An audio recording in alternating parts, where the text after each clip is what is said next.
हुजूर में कोई शक नहीं। एक दिन आके कहने लगा कि बताइए मेरी मुट्ठी में क्या है। तो नबी पाक सल्लल्लाहु अलैहि वसल्लम ने फरमाया अगर मैंने बता दिया, कहने लगा अगर आपने बता दिया तो मैं कलमा पढ़ लूंगा। हुजूर ने फरमाया मैंने बता देना है पर तूने कोई नहीं पढ़ना, मैं बता देना है। कहा बताइए। तो हुजूर ने फरमाया चल सौदा कर लेते हैं, अगर जो तेरी मुट्ठी में है वही बता दे फिर तेरा क्या ख्याल है। तो नबी पाक सल्लल्लाहु अलैहि वसल्लम ने कहा क्या भाई अबू जहल की मुट्ठी में? तो उसकी मुट्ठी में कंकर थे, कंकरों ने कलमा पढ़ना शुरू कर दिया। जब कंकरों ने कलमा पढ़ा, पत्थर थे वो, उन्होंने कलमा पढ़ा। अबू जहल ने वो कंकर जमीन पे फेंके, कहने लगा ओहो तेरा जादू तो पत्थरों पहाड़ों पे भी चलता है। अब जुमला कहने लगा हूं समझ लेना। अबू जहल गोश्त का आदमी था, कंकर पत्थर थे, पत्थर कलमा पढ़ गए। गोश्त पोश्त का आदमी था पर कलमा, क्योंकि यहां क्या था शक, उसने आगे नहीं बढ़ने दिया। गोश्त पोश्त का शख्स होके पत्थरों से आगे निकल गया। नबी पाक सल्लल्लाहु अलैहि वसल्लम की खिदमत में आया। बल्कि वो जो यहूदी वाली रवायत है उसके पस मंजर में भी बाज मुहद्दिसीन ने लिखा है, उसको भी इसी ने भेजा। कहने लगा जाओ नबी पाक से जाके कहो अगर वो दरख्त आपका कलमा पढ़े तो मैं भी पढ़ लूंगा। दरख्त, अब दरख्त होते तो जानदार हैं पर कलमे तो कोई नहीं ना पढ़ते। दरख्त से भी तो इंसानों से कलमा पढ़ने की बात, अगर दरख्त पढ़े तो मैं पढ़ लूंगा। नबी पाक सल्लल्लाहु अलैहि वसल्लम दूर बैठे थे, दरख्त दूर था। और इमाम सुयूती अलैहिर्रहमा ने लिखा है दरख्त भी कीकर का था। नबी पाक सल्लल्लाहु अलैहि वसल्लम ने फरमाया उस यहूदी से कि तू जाके दरख्त को कह कि तुझे नबी पाक बुलाते हैं। फरमाया मैं गया तो फिर तुमने कहना जादू करके बुलाया है। एहतियात भी की, हर चीज आंखों के सामने रखी, तू जाके कह के तुझे बुलाते हैं। वो बंदा गया, जाके कहने लगा, और इमाम सुयूती ने इसको लिखा है, कहने लगे उसने नबी पाक का नाम भी नहीं लिया, क्योंकि अबू जहल एंड कंपनी को पता था कि मुस्तफा के नाम में भी बड़ी बरकत है। खाली नाम भी नहीं लिया, कहने लगा दरख्त वो जो सामने बैठे हैं ना वो तुझे बुला रहे, नाम नहीं लिया हुजूर का। वो जो सामने बैठे हैं ना, जाअत ले दावत हिल अशजारु साजिदतन।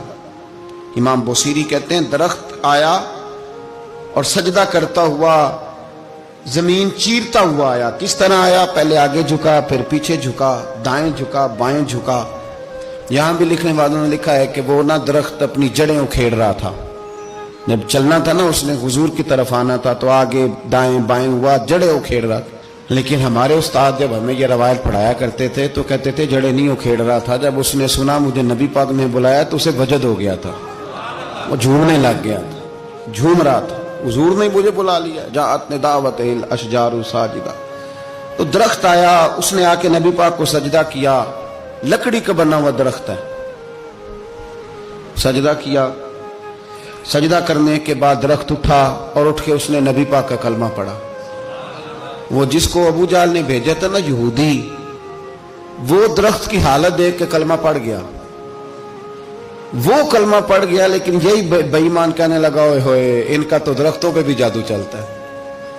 ला रैब फी, शक कुरान पाक में, लेकिन अगर बंदे के दिमाग में हो उसका इलाज है कोई, इधर ही शक बैठ जाए। भाई सादी मिसाल देता हूं कि सामने दीवार साफ हो लेकिन गर्द अगर आईने पे पड़ी हो, दीवार साफ करनी चाहिए कि ऐनक का शीशा साफ करना चाहिए?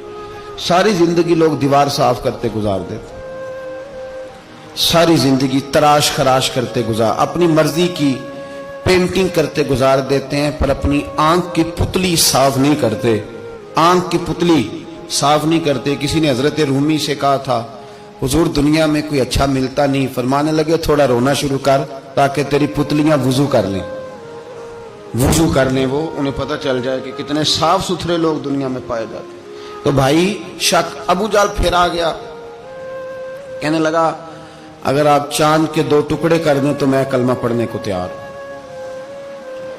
अच्छा यहां भी बड़ी मजे की बात है, अल्लाह ने पहले कह दिया नबी पाक को कि इन्नल्लज़ीना कफरू सवाउन अलैहिम आ अनज़रतहुम अम लम तुनज़िरहुम ला युमिनून। महबूब ये जिनकी किस्मत में कुफर है ना, आप इन्हें डराएं चाहे ना डराएं, ये ईमान नहीं लाएंगे।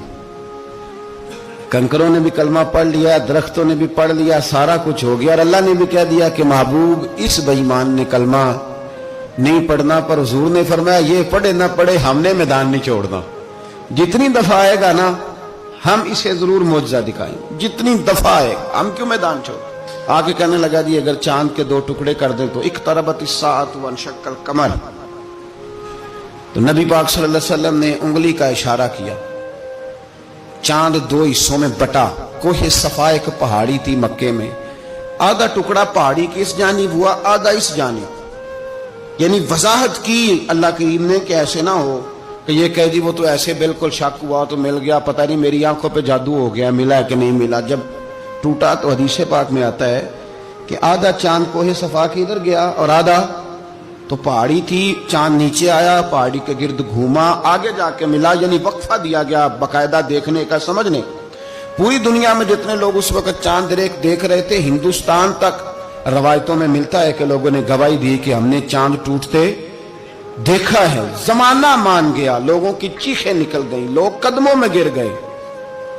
پر وہ جس کے دماغ میں شک تھا نا وہ نہیں مانا. شجر و حجر پہچان گئے پر انسان کی نظروں میں شک ہی رہا. دنیا میں سب سے مجبور, کمزور, بزدل, کم فہم بندہ وہ ہے جس کے دماغ میں شک ہے.